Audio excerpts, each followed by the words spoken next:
bon c'est CB1, C'est bon, on y va check top set. Tu prends ces 2 prises. Putain, c'est préparé. Hein. Ah bah de ouf hein. Putain, c'est- On est bien là du coup. On me voit moi. Ouais, malheureusement. Tu m'as enlevé le podium.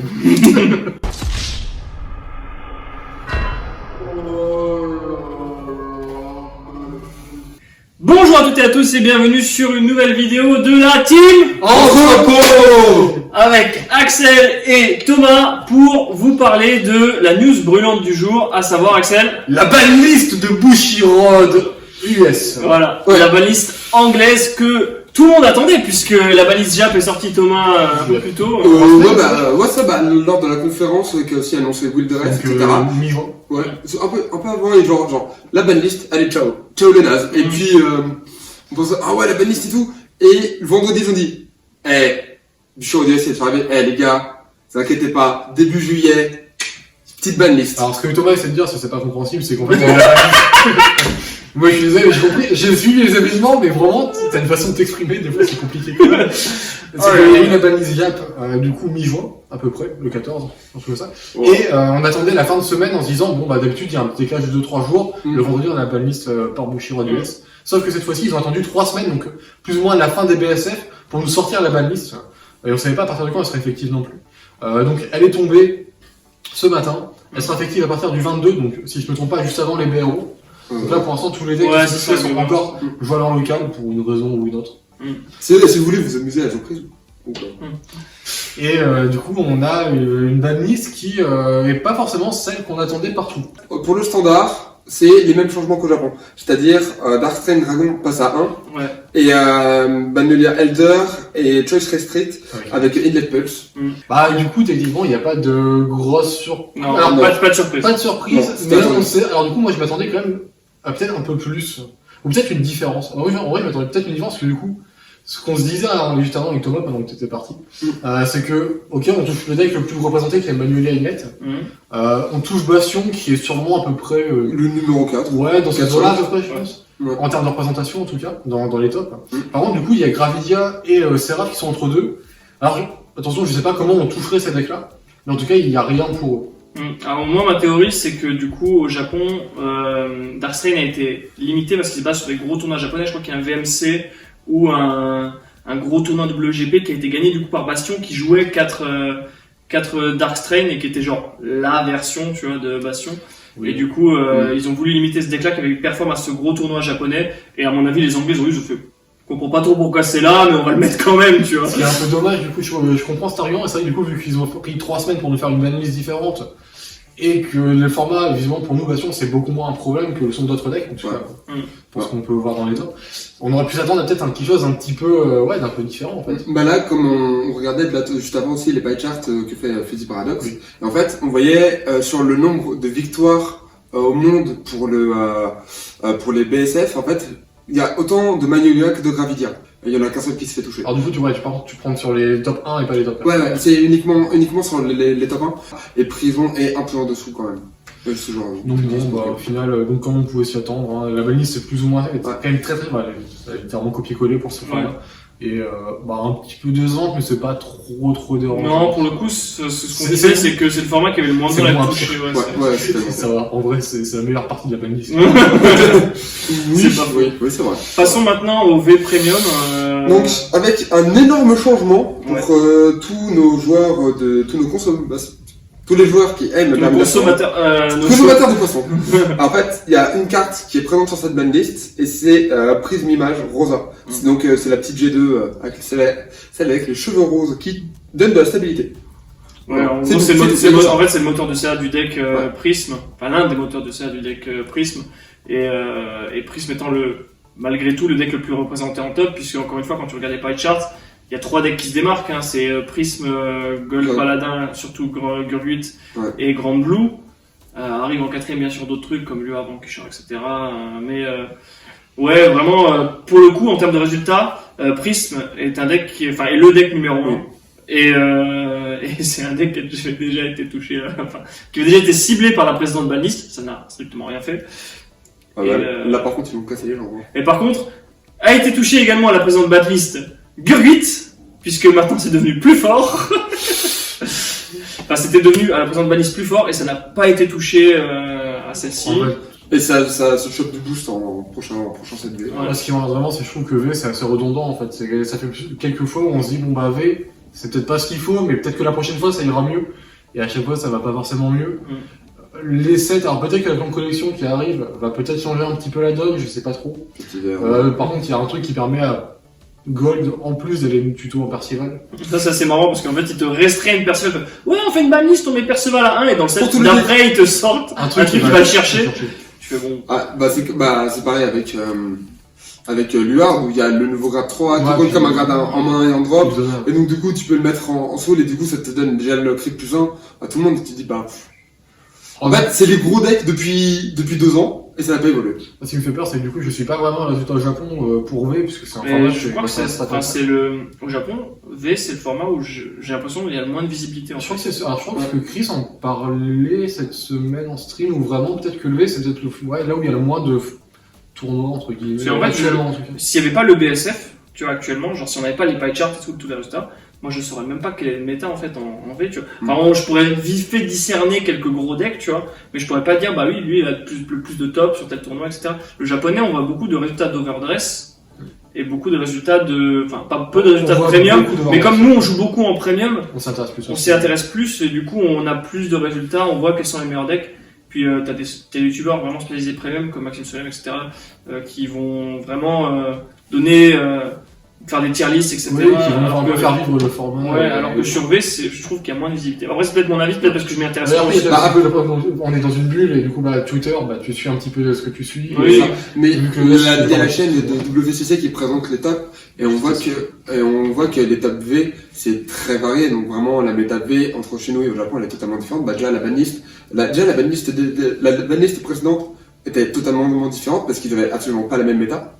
Et là on voit qu'il y a ça encore qui est touché chez nous, pas chez eux. Donc est-ce qu'au final on peut se baser sur les résultats japonais pour savoir quelle est la méta? Surtout, il y a une carte qui est pas ban chez nous, en plus qui est ban au Japon, alors qu'elle faisait pas spécialement de résultats, c'est le Crow de Nubatama.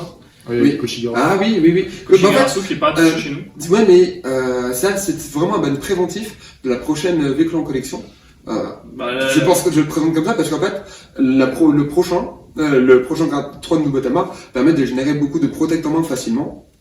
Mais en fait, chaque protect généré, ça consomme des CB de la soul, ça demande Soul Blast 3, donc en fait, je ne sais pas, je comprends en fait l'intérêt parce que comme il avait dit avec Nadir, spoiler, on n'est pas ban ici, mais en fait, qui voulait limiter les combos de destruction de main, parce qu'il trouvait que c'était très frustrant. Et donc là, du coup, c'est quelque chose qu'il n'y a pas chez nous. Par contre, prendre 50 attaques, c'est faire ça. Ça va. Ouais, non mais tu sais, une carte qui te demande... 16 cartes en main, 3 dégâts, Final Turn. Mais voilà, en gros, Rosa et ban chez nous, c'est très bien. Oui. Mais c'était C'est on attendait un petit peu plus, quoi. Ouais. Ouais. Bon, il y avait encore 3 trucs à toucher, mais bon, passons pour le V-Premium. Et maintenant, on va passer au Premium, et il y a des changements.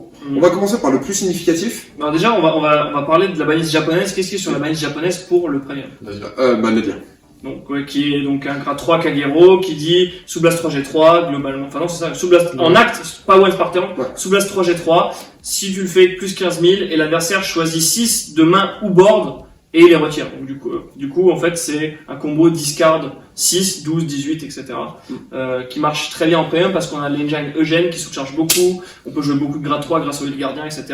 Donc on peut faire discard entre 6 et 12 en général à l'adversaire avec un seul Nadir si on arrive à toucher nos pièces et à surcharge en G3. Mais aussi, le deck est différent entre chez nous et au Japon, parce qu'au Japon, ils ont des crits G3. Les crits G3 Vanilla, qui vont dans le deck, et ça fait plus de targets sur les quelques En fait, c'est des cartes qui sont quand même, je crois, compliquées à obtenir. Ouais, parce que c'est des winner cards, donc...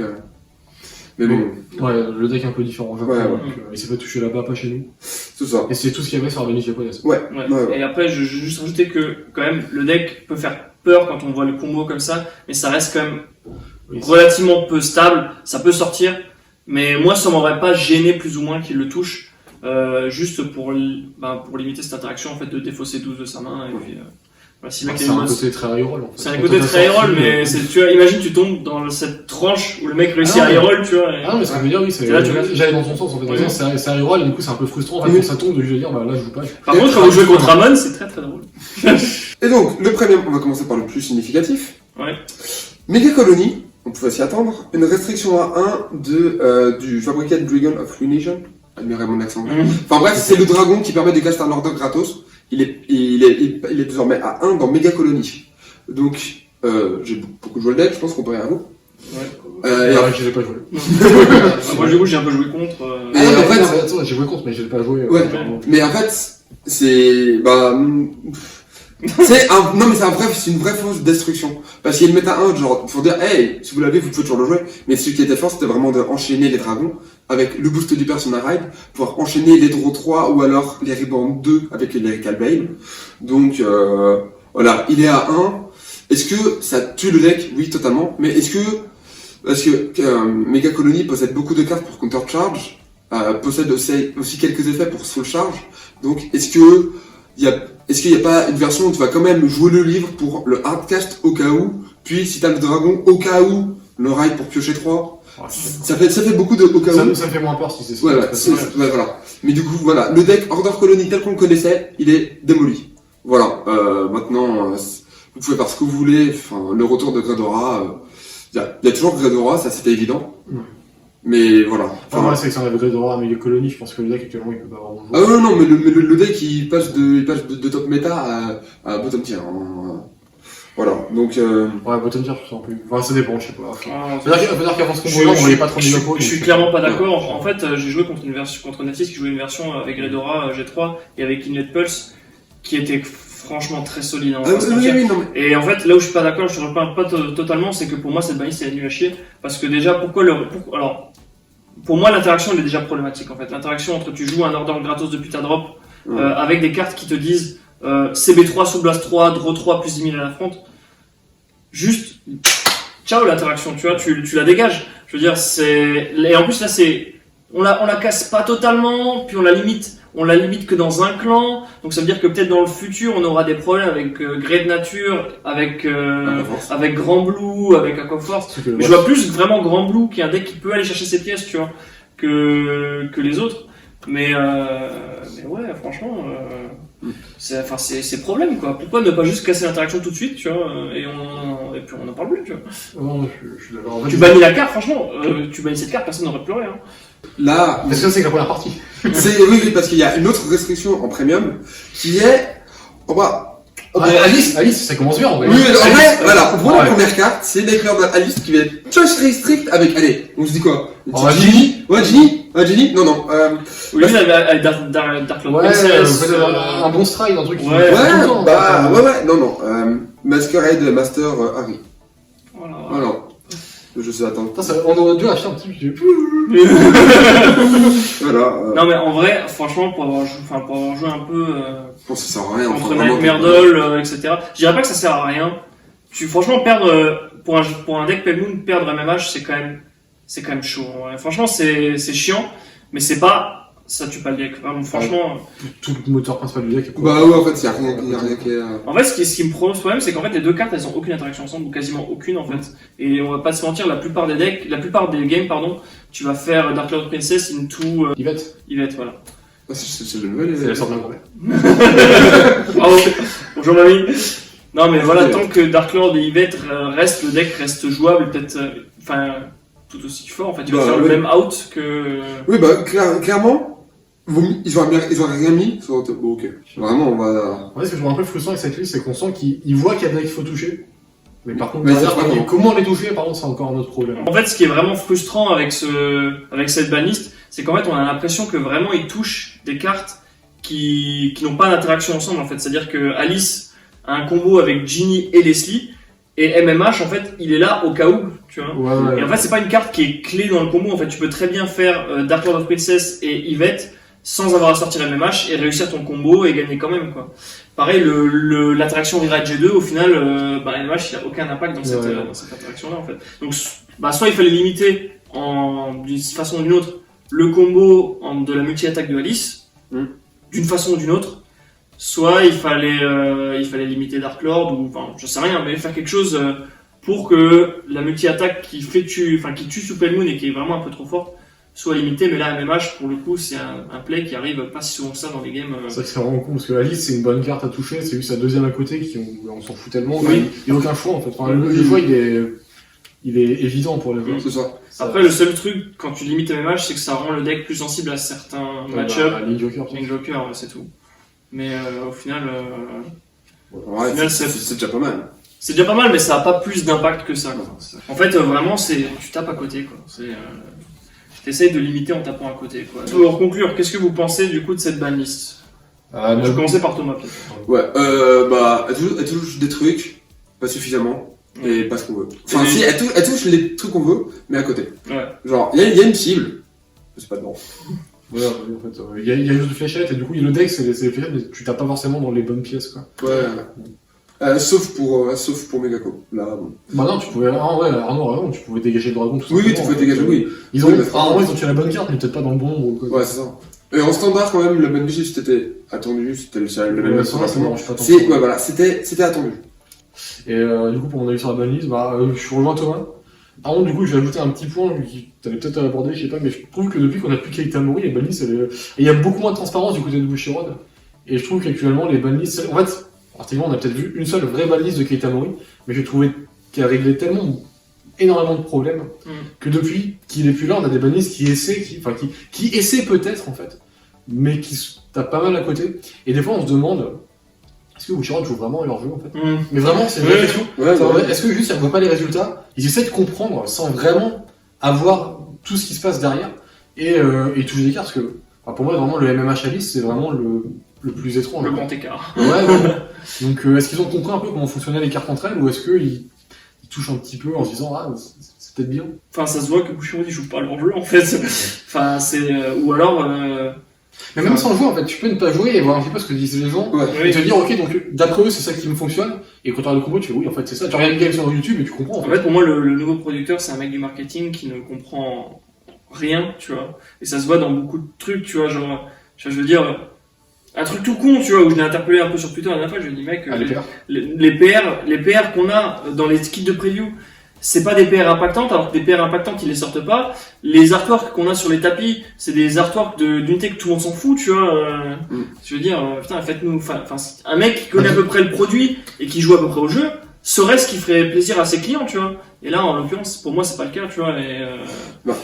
La paire Blaster a certainement la paire Overlord et la paire Blackbird qu'on aura certainement jamais. La paire pour Enfist. Pour Enfist, ouais. Alors, tu vois, j'étais là, genre, j'ouvre le kit d'AP, tu vois, tu te dis, c'est cool, une paire Brandgate. Qu'est-ce qu'elle dit?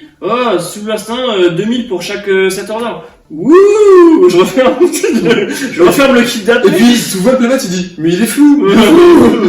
C'est quelqu'un? C'est l'order Majesty. Ah oui, j'ai pas choisi d'ailleurs. J'ai choisi entre ça et le playmat la con, leur trigger, Brandgate, et j'ai pris leur trigger. Ouais, bah voilà, tu vois, donc c'est. Mais là, du coup, c'est bon. Pour revenir directement sur Keita Mori, c'est qu'on nous avait assuré que les PR seraient plus un problème. Un an après, on n'a pas oublié qu'il y avait ça qui a été annoncé, et là, c'est plus le cas en fait. Là, ça commence à retourner un petit peu dans les problèmes qu'on avait il y a en V surtout. Pour le coup, le producteur de Singapour. Shuichi Taira, je pense. Déjà, il a aucun charisme, mais alors. Mais ça, on s'en fout, on demande à ce qu'il soit bon. Ouais, ça tombe bien. T'as mis le dessus là, je crois. Non mais voilà. Ils ont annoncé deux produits différents, un pour le Japon, un pour le reste du monde, ça avait l'air plutôt sympa, mais dans les faits, il fallait prendre quelqu'un qui savait ce qu'il faisait en fait. Qui pouvait vraiment prendre la succession de Keita Mori, qui était vraiment pas resté très longtemps à Bushiroad pour ce qu'on a vu, enfin en tout cas pour Vanguard, mais pour ce qu'il a fait en si peu de temps, pour moi il y avait énormément de positifs. Ouais, pour moi il a sauvé le jeu. Oui.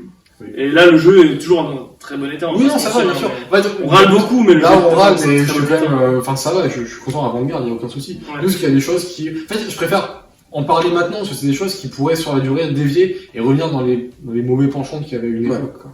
Je pense qu'on a fait à peu près le tour. On a fait la banlist et un peu plus. Un peu plus, voilà. On a un peu dévié, mais voilà. Je pense que c'est bien d'en parler, parce que, peut-être pas faire une vidéo à part juste sur ça, mais en même temps, je pense que quand on voit des petits trucs qui ont l'air de pas aller dans la bonne direction, je préfère quand même qu'on voir un petit peu ce que vous en pensez aussi. Ouais, mais parce que peut-être. Non, on va conclure, Thomas. Il n'y a pas de oui, mais on va conclure.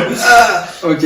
Merci d'avoir regardé cette vidéo. N'hésitez pas à mettre un pouce vers le haut, un petit commentaire pour donner votre avis sur la banlist et à vous abonner à la chaîne de la Team Entrepôt pour nous suivre nos aventures et plus de vidéos sur Cardfight Vanguard. N'hésitez pas aussi à vous rendre sur le site de Parquage.com/fr. Yes.